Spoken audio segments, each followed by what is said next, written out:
ಅಮ್ಮಂಗೆ ಹೇಳಿ ಬಂದ್ರಾ? ಅದು ಗೊತ್ತಿತ್ತು ನೀವು ಹೇಳೇ ಬರ್ತೀರಾ ಅಂತ. ಅಮ್ಮನ ಮಗ ಅಲ್ವಾ ನೀವು? ಹೇಳಬೇಕು ಅಂತ ಹೋಗಲಿಲ್ಲ, ಹೊರಗಡೆ ಹೋಗಿ ಬರ್ತೀನಿ ಅಂತ ಹೇಳಿದೆ.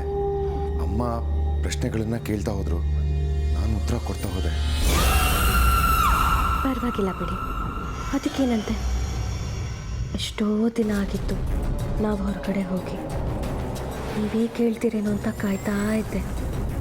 ನೀವು ಕೇಳಲಿಲ್ಲ, ಅದಕ್ಕೆ ನಾನೇ ಕೇಳಿದೆ. ಇವತ್ತಾದರೂ ಒಪ್ಕೊಂಡ್ರಲ್ಲ. ಹೊರಡೋಣ, ನಡೀರಿ.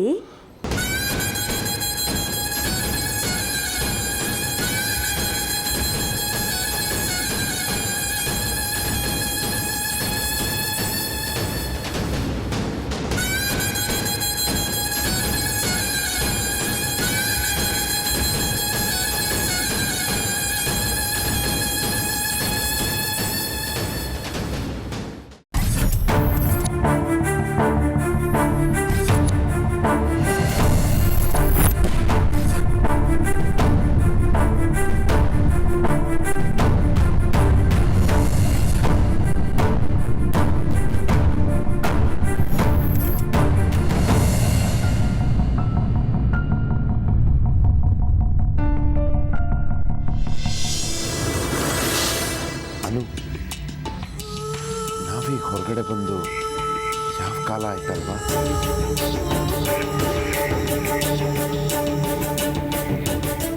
ನೀವು ಕರೆದ್ರೆ ತಾನೇ ಬರೋದು. ಇತ್ತೀಚೆಗೆ ನೀವು ತುಂಬ ಬ್ಯುಸಿ ಆಗಿಬಿಟ್ರಿ. ಸರ್ 5 ನಿಮಿಷ.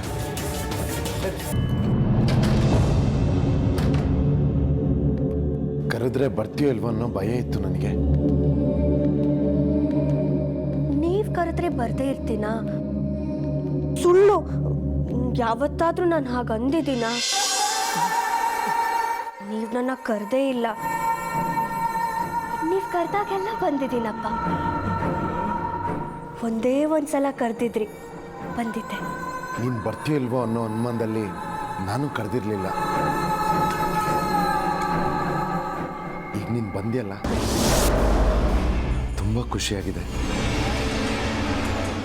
ಥ್ಯಾಂಕ್ಸ್ ಅನ್ನು. ನನಗಿಷ್ಟ ಅಂತ ಬಂದೆ, ನೀವು ಅದಕ್ಕೆಲ್ಲ ಥ್ಯಾಂಕ್ಸ್ ಹೇಳಬೇಕಾಗಿಲ್ಲ. ಹಾಂ, ಏನು ಆರ್ಡರ್ ಮಾಡೋಣ? ಏನಾದರೂ ಸರಿ, ಇದೇ ಬೇಕು ಅಂತ ಏನಿಲ್ಲ. ನೀನು ಹೇಳು, ನಿನಗೇನಿಷ್ಟ? ನಿಮಗೇನಿಷ್ಟನೋ ಅದೇ ನನಗೂ ಇಷ್ಟ. ನಿಮಗೆ ಗೊತ್ತಲ್ವಾ ನನಗೇನಿಷ್ಟ ಅಂತ.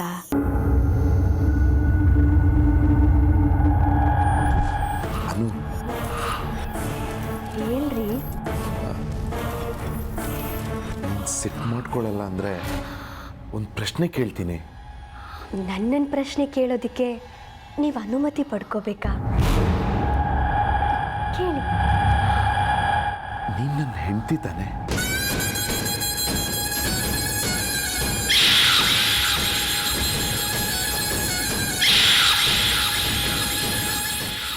ನಿನಗೆ ಗೊತ್ತು ತಾನೆ ಅದು? ನಿಜ ಹೇಳ?